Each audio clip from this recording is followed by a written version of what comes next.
오늘 말씀은 사도행전 21장 1절에서 16절까지 말씀인데요.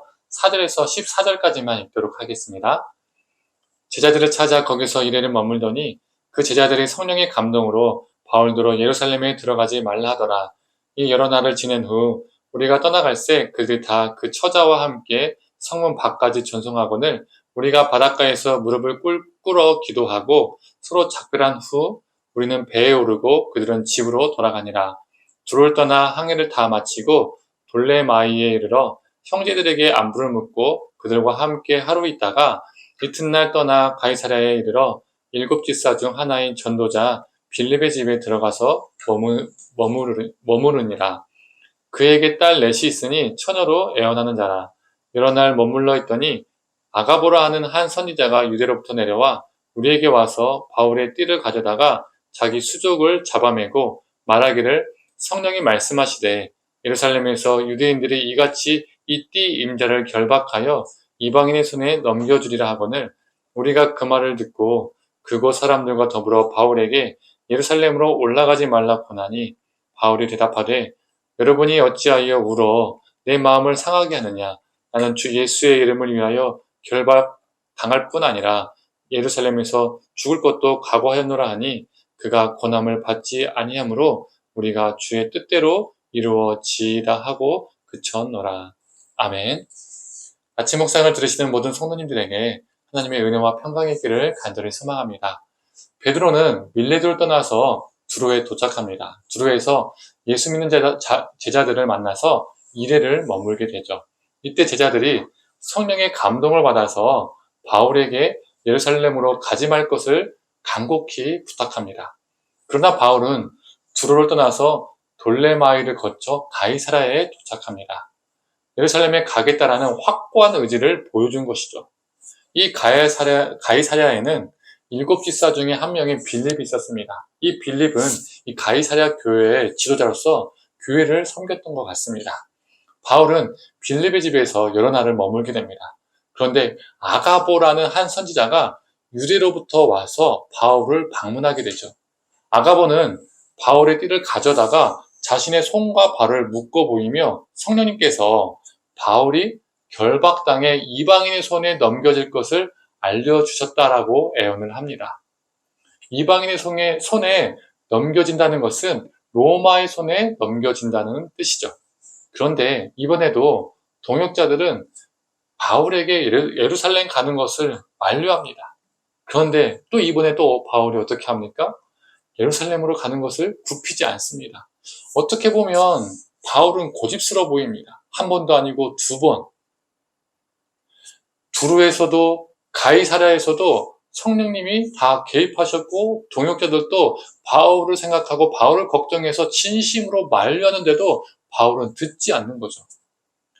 바울은 성령님의 경고를 무시하고 고집스럽게 불순종하는 것 같아 보입니다. 정말 과연 그럴까요? 아니겠죠. 그런데 바로 앞장인 20장 22절에요. 이렇게 말하고 있습니다. 보라 이제 나는 성령이 매여 예루살렘으로 가는데 거기서 무슨 일을 당할는지 알지 못하노라. 바울이 밀레도에서 예배소 장로들에게 했던 말인데요. 자신이 예루살렘에 가는 것은 성령님의 인도하심 때문이다라고 말하는 겁니다. 그렇다면 20장의 말씀과 오늘 본문 21장의 말씀을 비교했을 때 도대체 누구의 말이 맞는 걸까요? 바울의 말이 맞는 걸까요? 아니면 바울에게 예루살렘에 가지 말라고 하는 동역자들의 말이 맞는 걸까요? 양쪽 다 맞는 겁니다. 양쪽 다 성령님이 다 결부되어 있습니다. 둘 다 맞습니다. 성령님이 사람들에게 바울이 예루살렘에 가면 고난당할 것을 보여준 것은 맞지만, 즉 성령님이 동역자들에게 바울이 앞으로 당할 일을 보여주신 것은 맞지만 바울이 예루살렘으로 가는 것을 금지한 것은 아니라는 겁니다. 오히려 성령님은 바울을 예루살렘으로 이끄시고 계시죠. 그렇다면 성령님은 왜 바울을 예루살렘으로 이끄시고 계셨을까요? 또 다르게 말하면 바울은 왜 그토록 자신이 죽을 것을 각오하고 예루살렘으로 가고자 했을까요? 바울은 3차 전도여행 끝 무렵에 아가야 즉 고린도에 머물면서 로마서를 기록했습니다. 로마서 15장 26절의 말씀입니다. 이는 마게도냐와 아가야 사람들이 예루살렘 성도 중 가난한 자들 위하여 기쁘게 얼마를 연보하였습니다. 그 당시 예루살렘을 비롯한 팔레스타인 지역은요, 여러 해 동안 가뭄으로 고통을 당하고 있었습니다. 예루살렘 교회 안에서도 굶주림에 시달리는 가난한 성도들이 늘어났습니다. 그래서 마게도냐와 아가야 성도들, 아가야는 고린도를 의미합니다. 이 마게도냐와 고린도 성도들이 예루살렘 교회를 위해서 헌금을 모았던 거예요. 바울은 극심한 기근으로 고통당하는 예루살렘 교회 성도들을요, 외면할 수 없었습니다. 자신의 안위보다 그들을 돌보는 것이, 그들을 도움을 주는 것이 더 중요했다라고 생각했던 겁니다. 그래서 예루살렘에 가면 적대자들에 의해서 잡히고 고난당하고 죽을 수도 있지만 그럼에도 그는 예루살렘으로 가는 것을 선택했습니다. 동역자들의 만류에도 그는 그 의지를 꺾지 않았던 거죠.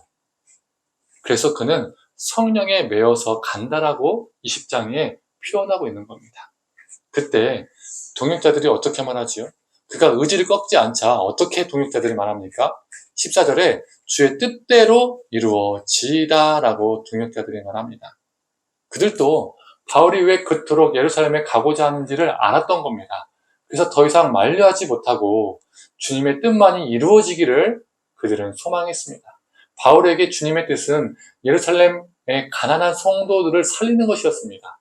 그 주님의 뜻을 위해서 그는 고난도 마다하지 않았던 것이죠. 그의 선택의 기준은 자신의 안위가 아니라 타자의 생명이었습니다. 자신의 생명이 아니라 다른 사람을 살리는 것, 다른 사람들에게 사랑을 전하는 것이었습니다. 우리 선택의 기준을 보면 우리가 무엇을 위해서 사는지요? 알 수 있습니다. 우리 선택이 우리의 안위를 위한 것이 아니라 우리 선택이 주님의 뜻을 이루는 결단이기를 소망합니다. 혹 우리에게 손해와 아픔이 고난이 온다 할지라도 우리 선택이 하나님의 사랑과 하나님의 생명을 전하는 결단이기를 간절히 원합니다. 성도님들, 오늘 삶 속에서도 우리는 무수한 선택과 결단을 하게 될 것입니다. 우리 선택과 결단이 나의 안위만을, 나의 욕망만을 채우는 결단과 선택이 아니라 사람을 살리는, 생명을 돌보는 선택이기를, 결단이기를 간절히 소망합니다. 함께 기도하겠습니다. 하나님, 바울은 자신이 예루살렘에 가면 죽을 수도 있지만 사람을 살리는, 생명을 돌보는 일이 그에게는 더 우선이었습니다. 그래서 많은 사람의 만류에도 그는 성령에 매어서 예루살렘에 가게 되었습니다. 하나님, 우리도 인생 속에서 수많은 선택과 결단들을 하게 될 텐데 우리의 안위와 우리의 욕심을 위한 선택이 아니라 사람을 살리고 생명을 돌보는, 혹여 우리에게 아픔과 손해가 있을지라도 하나님의 뜻을 이루는 선택과 결단들을 할 수 있는 우리가 되게 하여 주시옵소서. 감사드리며 사랑이 많으신 예수님의 이름으로 기도드립니다. 아멘.